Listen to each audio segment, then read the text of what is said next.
Good afternoon. Thanks for coming to my presentation this afternoon on Buddhism and the Art of Happiness. So today I'm going to talk about the Buddha's early teachings and how they apply to our life, how we can create a happier lifestyle using these teachings. Now, when I set out to create this presentation, I had already been practicing Buddhism for about 30 years. So I had a pretty firm understanding, or at least I thought. It keeps changing and evolving. But what about happiness? How do we define happiness, right? So that was really the conundrum for me when I put this presentation together. So what do you do in the 21st century when you can't define something? Exactly. That's exactly what I did. I went to Google and I asked Google about happiness. And I was really pleased to discover that I wasn't the only one who had that question. And in 1996, the American Medical Association combined with Harvard University opened a study, and they called it the Positive Psychology Study. And this was designed to really discover happiness and what the definitions of happiness were, if we could really define that. And what this study showed was that people who claimed to be living in happiness were living in a subjective state of joy. Well, what does that mean, right? Exactly. So, what they saw was that the people who said they were living in this subjective state, well, their life bared certain consistent fruit. They would seem to achieve their goals effortlessly. Things would come to them rather fluidly. If they were superstitious, they might have said the stars were aligned. And if they were religious, they might have said God was on my side. So it seemed like this subjective state of joy allowed for people to live in this effortless state. And the study also showed something very interesting. It showed that this subjective state of joy seemed to have a baseline, a set point that didn't fluctuate very much. And it also showed that this set point was genetic, or seemed to be genetic. So if our set point for happiness is given to us at birth, what's the point, right? Why even bother trying to be happier? Was there anything we could do to raise that baseline? And so they looked at 5 different techniques that are often used and often thought to create a happier individual. I'm just going to go through each 5 of these very quickly because most of them apply to Buddhist teachings. The first one they looked at is cognitive therapy. And if you're not familiar with cognitive therapy, what that is that if a person has a distorted view of reality, they'll go to a cognitive therapist, and the cognitive therapist will try to alter that view of reality so it's more accurate. For example, an anorexic, right? They look in a mirror and they see their body as being very overweight, although they might be very thin. A cognitive therapist will try to correct that, make their view more accurate, and so forth. And I think as this presentation and the other presentations unfold, you'll see that the Buddha was actually the first cognitive therapist. Then they looked at life circumstances. And here what life circumstances means is that, okay, for example, you're going through your life, and maybe you encounter a certain tragedy. You lose a job, you lose a loved one, go through a divorce. You'll drop below that baseline for happiness for a while. But then there's a recovery period. You rise back up to that baseline. So that's good news. They also saw that people who were going through their life cruising along and they encountered some fortune, like they won the lottery or got married or had a child. They would rise above that baseline for happiness, but then they would fall back below. So what the study showed was that our life circumstances doesn't really affect our potential for happiness. Quite interesting. Then they looked at our day-to-day choices. You know, the little sparks of life. Going to see a movie or having a nice meal or going to see a talk on Buddhism. These little pleasures that spark our life. Well, they saw that these pleasures don't affect that baseline for happiness, that although we might enjoy having a nice meal, and so forth, going to see a movie, our baseline for happiness stays the same. Then they looked at helping others. This is really wonderful. It's right in line with the Buddha's teachings. If you want to be happier, you help other people be happy. So they found that helping other people does in fact raise that baseline for happiness. Then they looked at the practice of meditation. And they saw that a good, consistent meditation practice does in fact raise our baseline for happiness. And you probably already know that the Buddha's teachings are steeped in meditation practices. So, to the Buddha. The Buddha was born 5th century BC in India. And I'm not going to talk too much about the Buddha's life. My next presentation, I go through the Buddha's life and how he became enlightened and so forth. But for now, 5th century BC India, the Buddha is given a question about suffering. He's gifted with this question. What is suffering? And he ends up bringing that question to this very common medic problem-solving model that would have been used by any doctor in ancient India. What is the problem? What is the cause of the problem? Is there a solution, and how does one apply that solution? And when he brought the problem of suffering to this problem-solving model, he came up with the 4 noble truths. What is the problem? Well, for the Buddha, or for Siddhartha as he was at that time, life contains suffering. That was the problem for him. The Pali word, the language the Buddha spoke is Pali, is dukkha. And I mention that because that's a very tricky word to translate from Pali to English. I'm going to unpack that a little bit further later in the presentation. So life contains dukkha, or suffering. Is there a cause of this problem? Yes. The Buddha found out through meditation that we suffer due to our emotional reactivity to life. That we're in constant knee-jerk reaction to our stimulus of life, and that's what causes our suffering. In traditional Buddhist orthodoxy, it's translated as craving.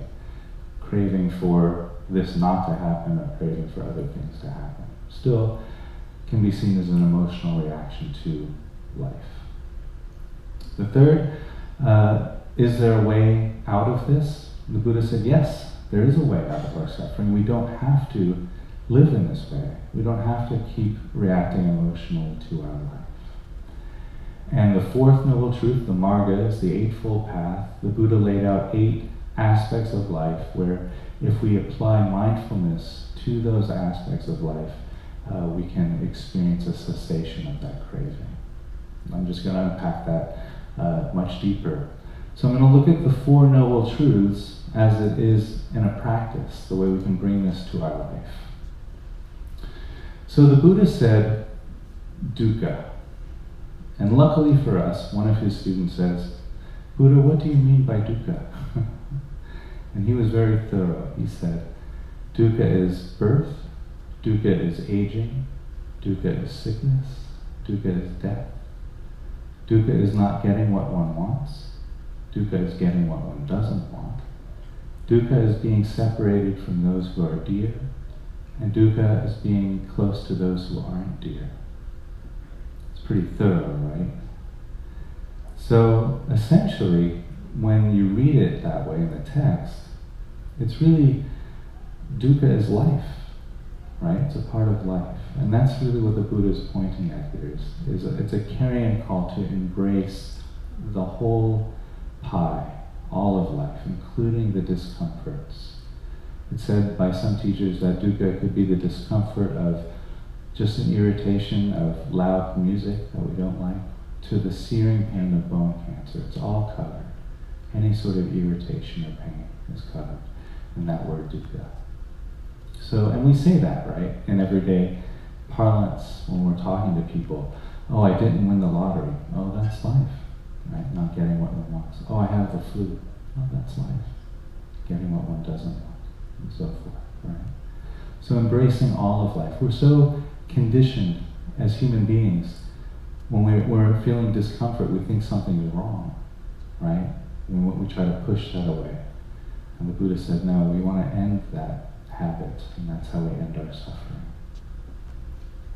The origin is to be recognized. So recognizing that the origin of our dukkha is that pushing away.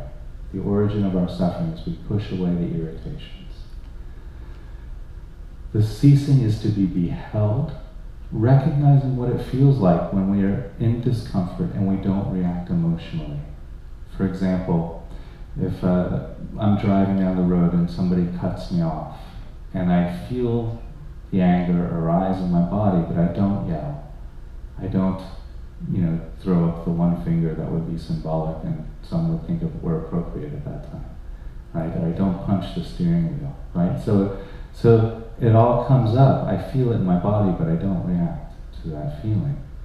There's a cessation there. And that cessation actually feels really quite pleasant. When we let the anger arise and pass, there's this a relief.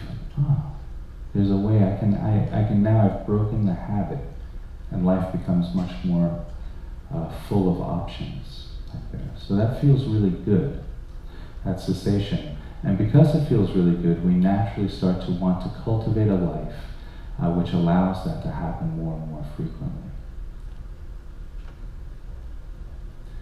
So in addition to the Four Noble Truths, in the Buddha's first teaching, he talked about what's known as the 3 Dharma seals.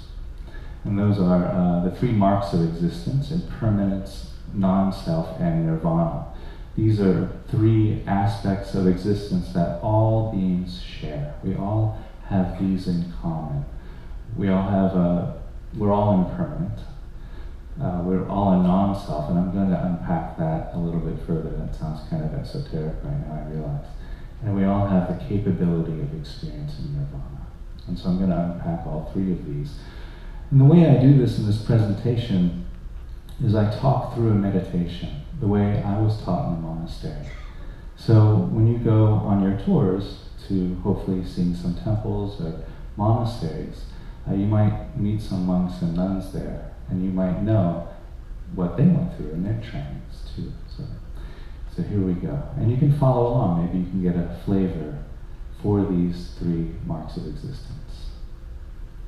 So impermanence, we meditate on how everything changes. And this is done by firstly allowing the mind and body and heart to be really still and quiet. And if you do come and join me in the Rendezvous Lounge on C-Day mornings, you'll feel some of that stillness that I'm referring to here. So again, allowing the mind, body, and heart to be really still for about 10 or 15 minutes. And then in that stillness, we start to contemplate how everything changes, how nothing stays the same. And we start by very far away, as far as our mind can imagine, to the galaxies and stars, thinking about how everything changes way out there. In fact, we know that when we see the starlight, it's coming to us from stars that have died many, many years ago. Right? And also, I know in my lifetime that Uranus and Pluto, right? They were planets, and now they're not planets, and now they're planets again. I don't know how that works. I'm not astronomically educated, but somehow that's happening. There's change there. And I just read in CNN a few days ago that Saturn's rings are fading. So again, there's change out in the universe. And then in the silence of meditation, we come a little bit closer to our own planet, Mother Earth, reflecting on how Mother Earth continually changes, how the Earth never stays the same. We know that continents are shifting, the weather patterns are changing rather obviously at this point. Volcanoes are erupting. Last year there was a volcano eruption in Bali, creating new Earth. There's an area in Hawaii that's constantly spewing lava, again, giving birth to new Earth. So, observing all of the changes that planet Earth is going through. Then, in the silence of meditation, we come a little bit closer still to our own country, reflecting on all the changes that our country has gone through. The legal changes, the social changes, perhaps the borders have changed. maybe the tastes in fashion has changed, or music has changed in the culture of our country. So reflecting on all those changes. Then we come closer still to our own household, recognizing all the changes on that level. Perhaps we got new furniture, perhaps somebody got married, or somebody passed away recently. Maybe a new baby was born, brought into the household. So reflecting on all the changes on that level. Then we come closer still to our own body, meditating in the silence on all of the changes in our own body. The recent changes, maybe I just cut my fingernails or shaved my head. So those changes, and then going back in 5-year increments, from present moment me to 5 years ago, how my body looked and felt different. Then going back 10 years ago, 15 years ago, back to when I was a 5-year-old. Noting all of the changes from 5-year-old me to present day me. It's a lot of changes. And then we go even more internal to our mind states, contemplating in the silence of meditation how our ideas, our beliefs, our values have all changed from now. 5 years ago, what we thought was important might have been different. 10 years ago, almost all of our values are probably different. And the 5-year-old me thought many, many things were much more important than I do now. So noting all of the changes in 5-year increments. So at the end of this contemplation, and this is done by a novice monk or nun, usually about a month is spent meditating on impermanence. So a few hours a day meditating in this way. And what starts to happen is we begin to realize that actually nothing stays the same. There's no permanency. Everything is in flux. From the very ideas to the universe at large, everything is in constant change and flux. And the Buddha pointed this out because he realized that a lot of our suffering comes from us trying to fix permanency in an impermanent world. And it's ironic because the impermanent being is trying to fix permanency in an impermanent world, and everything's in flux like that. And that brings me to the teachings on non-self. Because as I was just mentioning, we're constantly in flux. There's nothing we can point to and say, that's me, because it's always changing. So again, just to walk us through very briefly a meditation on non-self and how this is taught in the monasteries. Again, a novice monk or nun will go to the teacher ready for the teachings on non-self. Allow the mind, body, and heart to be silent for about 15 minutes, and then in that silence of meditation, we bring up questions such as these. And I'll just walk us through the questions and then suggest some of the answers that might be experienced, and I experienced in my training as well. So, silence and meditation. What is this body? Well, this body is really nothing but recycled dirt, right? It comes spinning up from the dirt and hangs around here for a while and returns back to the dirt. So I can safely say I'm not my body. But what about my blood? Right? Well, blood is really nothing but recycled fluid, so I'm not my blood. What about my breath? It's a little more personal. Breath is really nothing but recycled air coming in and out all the time. So I'm not my body, I'm not my blood, I'm not my breath. Pretty safe to say. Well, how about my thoughts? Well, that seems pretty personal, right? The Buddha said, no, we're not our thoughts. Our thoughts are given to us by our parents, our upbringing, our culture, our society, nowadays social media and entertainment. So we can safely say we're not our thoughts. Well, how about feelings? Because that seems really like who I am, right? Maybe I am my feelings. The Buddha said, no, we're not our feelings because those come and go rather swiftly, yet we remain, right? The feelings you have now are probably different than the feelings when you walked into the theater. And yet here we are. So those are coming and going like migratory birds. So we're not our feelings. Well, how about my personality? And that really feels like me, right? Surely I'm my personality, right? The Buddha said, no, we're not our personality either. We create our personality by how we imagine other people see us. And Sigmund Freud and Carl Jung were quick to reaffirm that as psychology blossomed in the West. So this is looking pretty grim, right? Not my body, not my blood, I'm not my breath. I'm not my thoughts, I'm not my personality, I'm not my feelings. Then who am I? And that's exactly where we're left, in the silence of meditation. And that's how the meditation goes. We keep asking, who am I? And then let the mind be quiet. And then thoughts will come. Well, I'm Chris, I'm a teacher, I'm a brother, I need to call my father, and all of these thoughts about who we think we are. Those are just thoughts. Who am I? Silent. And then the thoughts will come, well, I'm a traveler, and I need to go here, and I need to go shopping, and I have to call my mom. Thoughts. And we keep doing that over and over again. That's the practice. Who am I? And when we do that over and over again, hopefully, someday, we get to experience nirvana. Now, nirvana is a little hard to talk about, because anything you say about nirvana isn't nirvana. Because nirvana is non-dual. It encompasses everything. So when you give it a definition, it cuts it in two. So it can't be defined like that. However, although that is the challenge of verbal language, and we have to communicate with words, and the Buddha knew that, so in his teachings he tried to define nirvana in these 8 ways. The unborn, the unconditioned, the deathless, the ceaseless, the stopping of craving, the stopping of greed, the stopping of hatred, and the stopping of confusion. Now, those last 4 are very important. Craving, greed, hatred, and confusion, all coming to a stop. And they're important, and I bring them out because I know we've all had experiences where greed, hatred, confusion are not operating, right?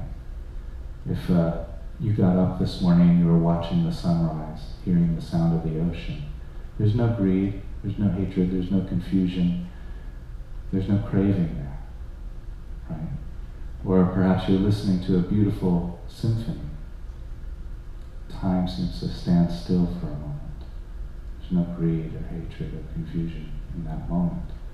Perhaps you're walking on the beach holding hand with your loved one, hearing the lap of the waves against the shoreline. Greed, hatred, and confusion come to a stop, right? Until your mind says, oh, I wish this could last forever. And then there's craving. But just for that moment, when time stands still, that's nirvana.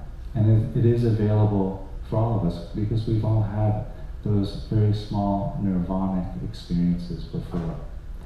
And that's what the Buddha was pointing to, that we all share this possibility of that. So we start to try to cultivate a life which allows those moments to happen more and more frequently. And that is the Eightfold Path, the marga that the Buddha laid out. Now, there's a debate in Buddhist circles, is it a prescription for enlightenment or a description of enlightenment? And actually I see it as both. It's a prescription in that the Buddha definitely said these are 8 topics or 8 aspects of life that if you bring mindfulness to these aspects of life, you will experience nirvanic moments more and more frequently. But it's also a description of a person who starts to walk this spiritual path, or this path. It doesn't even need to be labeled spiritual.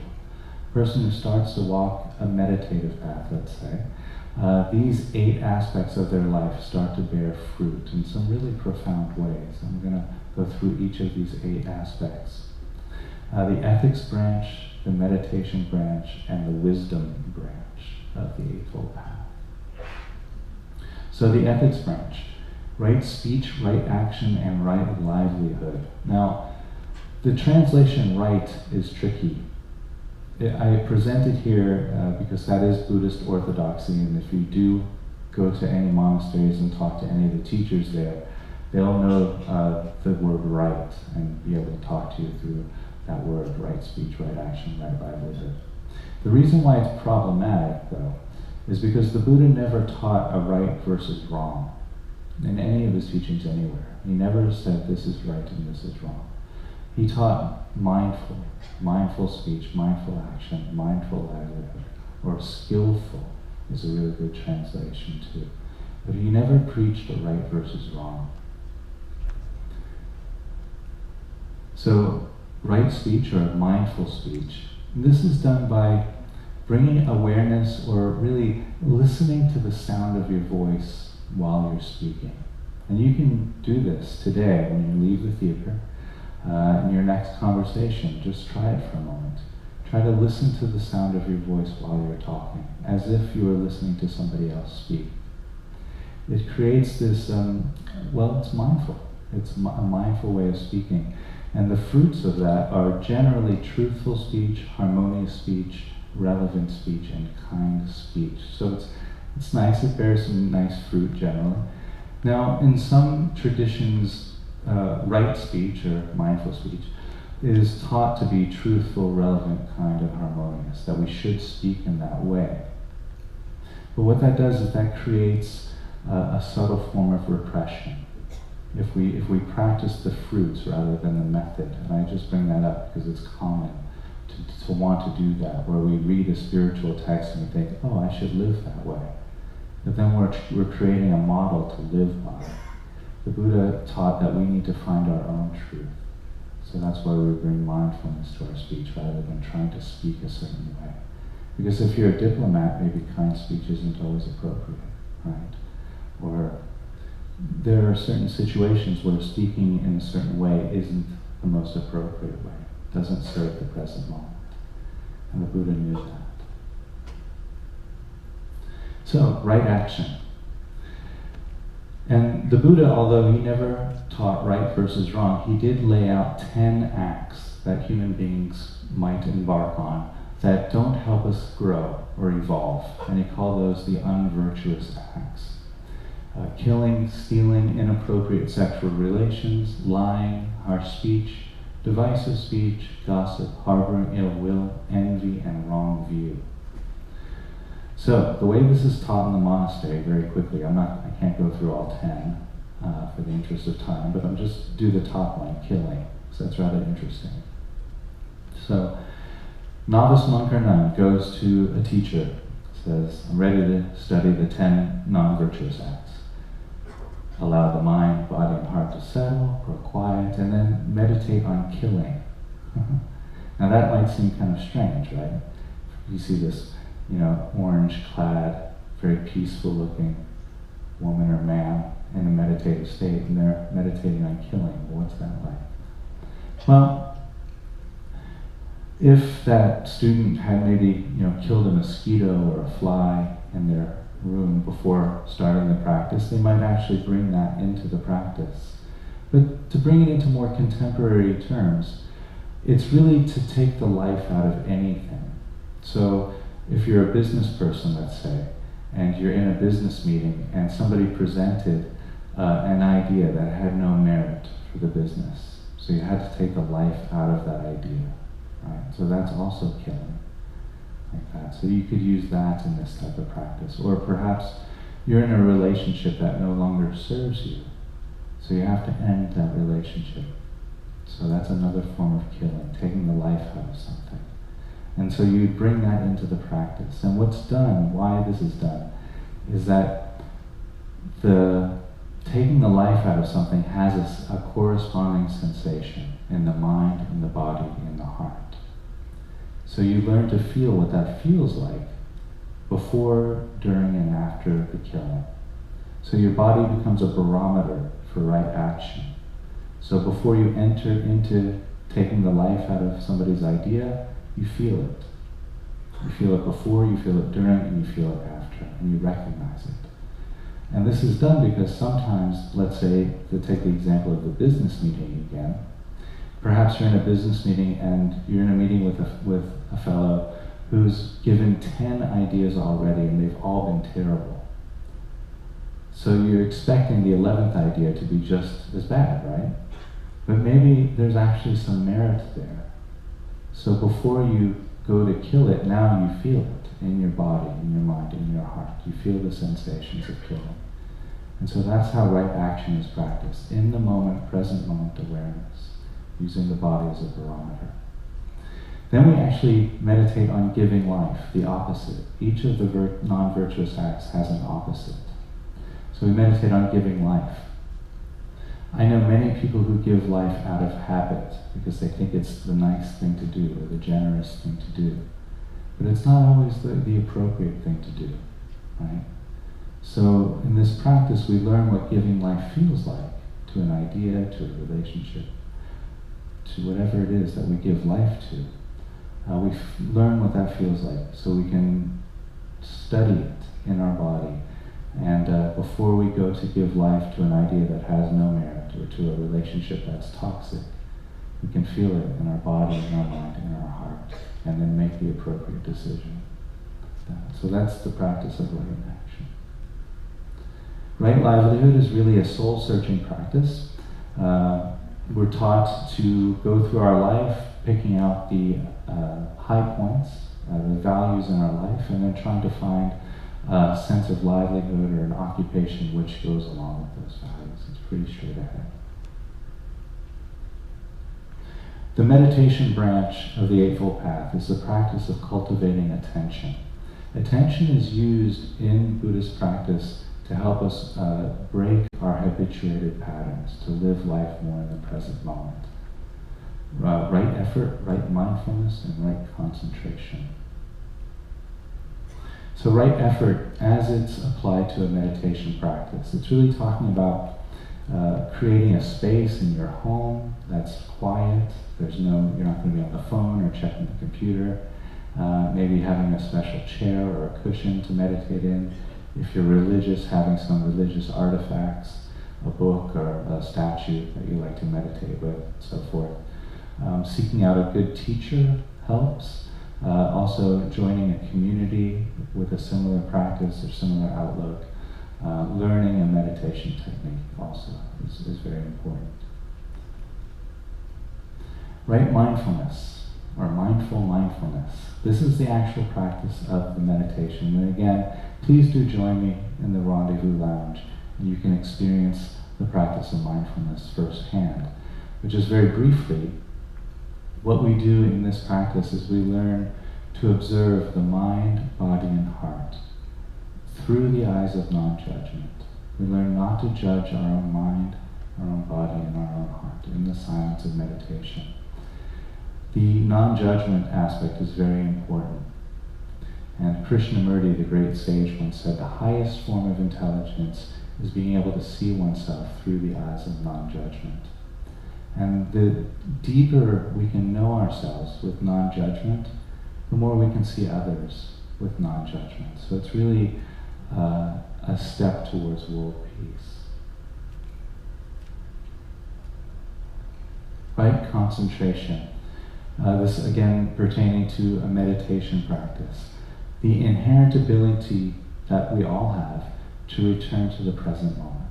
Over and over again. We get distracted and we return. Get distracted and we return. Many people tell me they can't meditate because their mind is too active. It's just noticing how active your mind is. That is meditation. So it's the inherent ability to be distracted, come back, be distracted and come back. Each time you go through that motion of distraction and coming back, it's like you're lifting a weight. You're strengthening the muscle of attention and awareness. Then the last part of the Eightfold Path, right view and right cognition, the wisdom branch. So I'll just unpack these two very quickly. This is Buddhist orthodoxy right here on this slide. If you go to any monastery or temple, this is how they teach right view. Embracing the three Dharma seals that I talked about, impermanence, non-self, and nirvana. Recognizing dependent arising. Now I didn't get to talk much about dependent arising. The teacher, the Buddha, talked about dependent arising in his early teachings. And what that is, in a nutshell, is that nothing arises independent of anything else. that all of us are here today because of millions and millions of unseen circumstances that brought us all together in the same theater. And it's the same with the flower. That if you hold up a flower, you're also holding up the sunshine, you're holding up the soil, the nutrients, the rain, the clouds, and millions of other aspects that went in to create that one flower. So recognizing that nothing is independent of anything else. Practicing the Four Noble Truths, again, life contains suffering. We suffer due to our emotional reactivity to life. There's a way we can stop that emotional reactivity, and we do that by cultivating the Eightfold Path and embracing mindfulness and mindful actions. Right cognition. This is the last branch of the Eightfold Path, and it's really about studying our own thoughts and the type of thoughts we have. The Buddha taught there's always a choice in every moment. We can have thoughts and actions that are based in love, or thoughts and actions that are based in fear. And so I'll just give a little example of that. So let's say you're driving down the road, and I don't know kilometers per hour, but in miles per hour, maybe you're doing about 100. You're going way too fast, speeding. And you decide to slow the car down. So you bring it down to about 65 miles an hour. Do you slow the car down because you're afraid of getting a speeding ticket? Or do you slow the car down because you love your life and you love the passengers in your car and you love all of the other drivers in the road? The result is the same. You still slowed the car down for safety, but the intention behind the action is much different.